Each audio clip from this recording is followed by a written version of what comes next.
An intro? I don't need one of those when I have this masterpiece. Best logo ever. Anyway, draft analysis. My team in the Kirlia Division of the SPDL is the Rhode Island Black and White. Thank you to Shiny for the awesome logo. And now for some context. I was pick 9 in a 16-person snake-style draft. We had 115 points to get 10 to 12 Pokemon. 18 point was the maximum per mon. League is post-Crown Tundra, cut moves allowed, dry pass only, Nat Dex. I'm in Kirlia, which is the Division 2 in the 3-division SPDL. My first pick was VICTINI for 16 points. This Pokemon has 100 base stats across the board and has access to Stab, V-Create, Momentum in the form of U-Turn, and Fusion Bolt, along with Brick Break for coverage possibilities. With access to fun moves like Trick and many other moves in a decently deep move pool, this Pokemon can do many things, and it's not Mew level versatile, but it's a very solid wildcard type threat. It can run Choice Band and Scarf well, but is not limited to the choice items, and with Victory Star, moves like Fusion Bolt never miss, and that's a definite plus. I feel like this is a good round 1 pick for my team. It also looks like a ton of fun to play, and I really can't wait to use this Pokemon. I've wanted to for a little while now.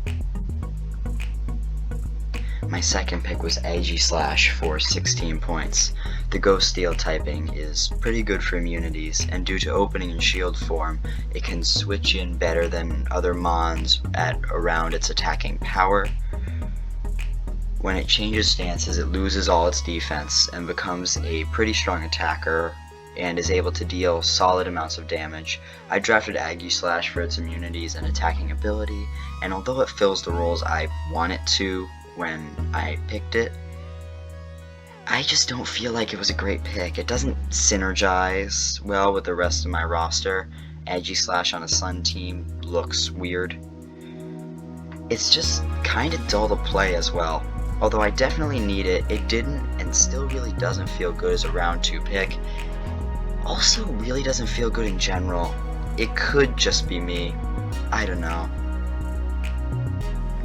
My third pick was Venusaur for 10 points. Venusaur does one thing, and it's very good at it. It's a Sun Sweeper. I picked it as a Sun Sweeper because you can't pick it as anything else in a good mindset. And frankly, it's a core mon on this team. It's arguably the best Sun Sweeper in the format, so it's a natural pick here. I needed this one badly, and I really look forward to playing this Pokemon, but that said, I may have reached a bit trying to grab it at 3. The rest of my plan worked out though with no snipes somehow, but yeah, I might have reached. But no harm, no foul, no regrets on picking this one. My fourth pick was TORKOAL for 7 points. TORKOAL is probably the best Sunsetter there is. It's decently cheap and has the ability to live hits, along with removal and hazards. It's also naturally slower than almost any other weather setter, which is important in a weather-based fight.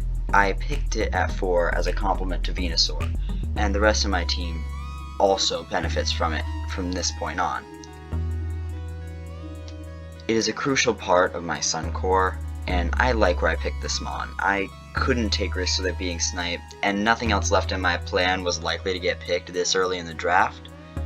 So TORKOAL was kind of I want to say no-brainer, but I do have to think, so a low-brainer, I guess. My fifth pick was NIDOKING for 13 points. I needed a ground, so I went and got one. I picked the King due to its decent bulk and attacking ability. It synergizes decently with the rest of my team, certainly better than Aegislash does, but isn't reliant on Sun like the core of my team is. I am very glad that I picked this in round 5, knowing what I know now. It and Queen would have been long gone before the pick eventually came back to me. Sorry, Helix and Munch. Helix, I know I sniped you, and Munch, well, I indirectly sniped you with making Helix pick Queen. Still feel a little bad about that. Just a little. My 6th pick was Tangrowth for 13 points. No matter how offensive I want to be, I still need a tank. Tangrowth covers that well with regen and bulky stats.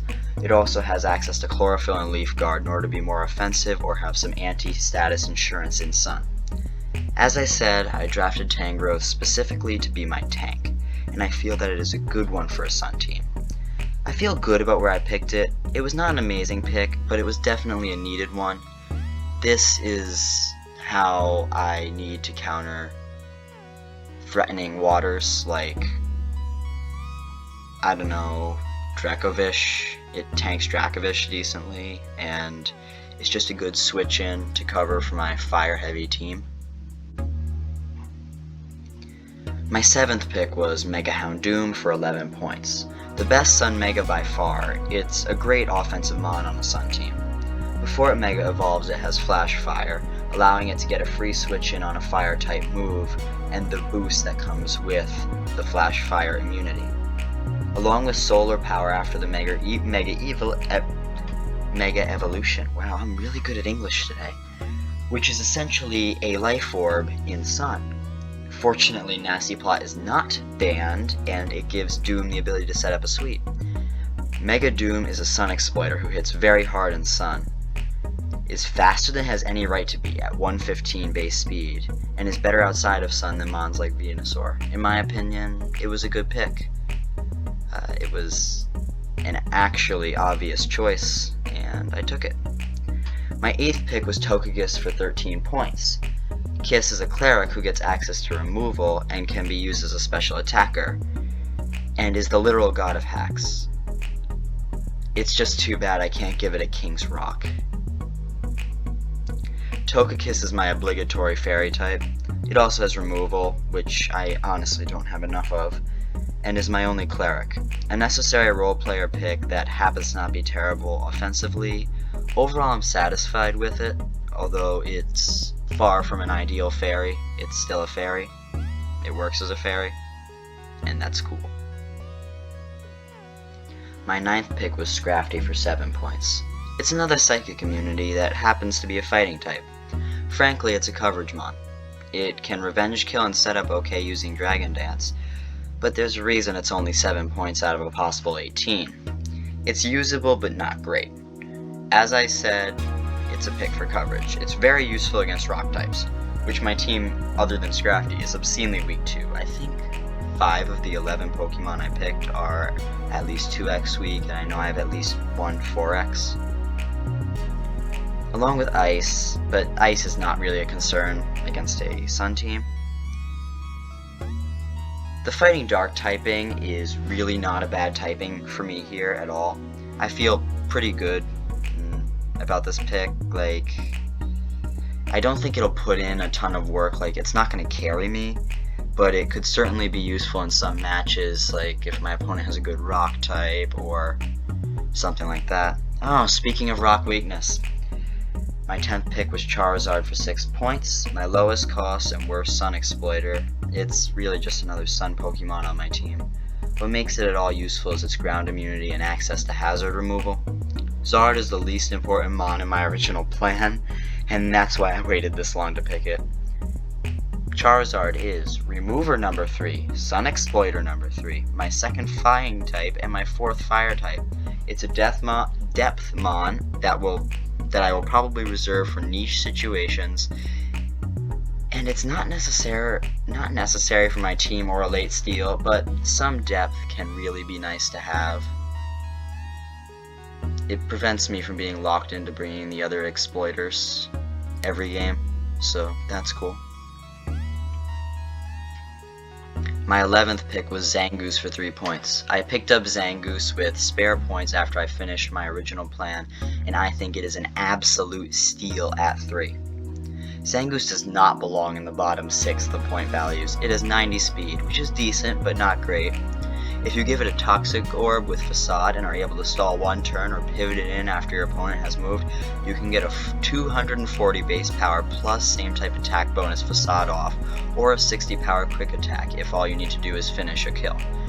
Zang also gets a solid move pool including all of the elemental punches and even decent special moves like Ice Beam.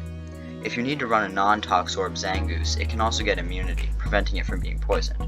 Although I agree Zang isn't exactly an all-star mon, doesn't really belong in 13 plus or even 9 to 12 points, it has too much power to be a 3. I'd even go so far as to put it at 7. There's just so much attacking power here, and I haven't even mentioned the effect of getting off a Swords Dance or Belly Drum safely. By the way, Emmanuel Sunny Day Zang with Heat Rock sounds really cool. Not gonna lie there, definitely worth more than 3 points. I picked Zangoose not only because it's a steal, but also because of its ghost immunity and its ability as a physical attacker.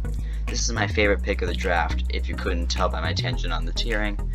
And here is a look at my roster. Just the sprites. Overall, I feel my draft was solid. I made a plan and stuck to it.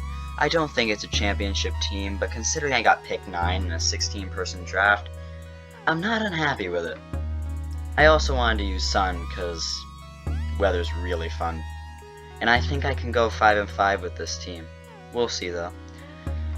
There are a couple matches I'm especially looking forward to this season. Obviously, I'm looking forward to all of them, but I'm really looking forward to Shiny in week 4, Munch in week 7, and Helix in week 10. Week 1 I played Pulsey's team, and if you guys actually watch this vid and want to see another one, I may make a vid for it. It wouldn't be another slideshow though. These are a lot harder to make than they look. Thank you for watching. And here's a picture of a bear. Please like and subscribe. Or don't. That works too.